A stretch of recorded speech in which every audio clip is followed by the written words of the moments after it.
Hey guys, Kristen here. Today I want to talk about another type of cycle. I want to talk about the push-crash cycle. This is something all severe chronic fatigue patients are intimately familiar with. It is when you are having a good day and you want to do a lot, or maybe you have just a lot to do, so you are doing more than you know is good for you. You know that you are going to crash after you get through this current push. And when I say crash, I mean you're going to spend hours, days, or even weeks in bed recovering your energy from this one big push that you're going through, okay? And then we're living the crash and we're super depressed and frustrated and things are worse than normal, and then we start feeling a little bit better, and then we push again, and then we crash again, and we keep going through this cycle of we feel a little bit better, so we really use that as our one opportunity to get all sorts of things done, and then we spend way more time than we should paying for it. All right, now I know people have adapted this as a survival tactic with severe chronic fatigue. They feel like if they don't push, they're just going to miss out on too many important things in life, whether that's responsibilities or quality time with people they care about. I want to tell you something I think you already know, but I know, at least in my recovery, it took me a long time to actually admit this to myself.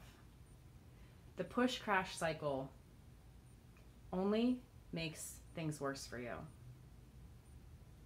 It is getting in the way of your recovery.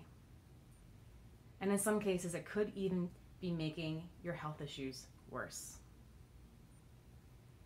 I agree and admit that there is a time and a place for a push-crash. All right?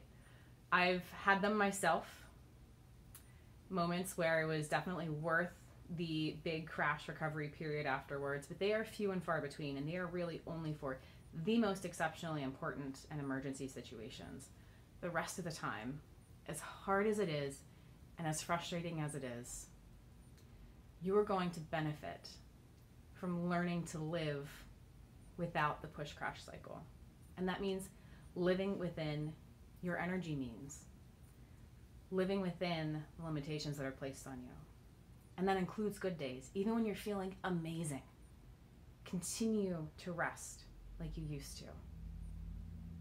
Because we all know that those good days can be problematic, because we're so eager to do things. We enjoy it, we exalt in it, it feels so good to do things. How can something that feels so good be so wrong? But when it leads to a crash, it is.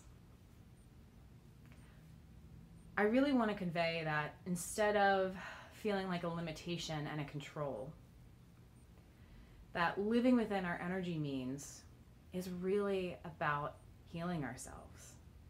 So many of us say that we'll do anything to get better. We'll do anything to get our lives back from this. And I'm here to tell you that the one thing you have in your control, the one thing you can start doing today, is to live without the push-crash cycle. I hope this helps you in your recovery journey. It's definitely a shift in mindset to get through, but once it's something that you can start accepting in your life on a daily basis, over time you will begin to see positive changes in your energy.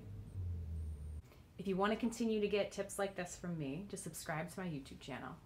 Hope to see you around soon.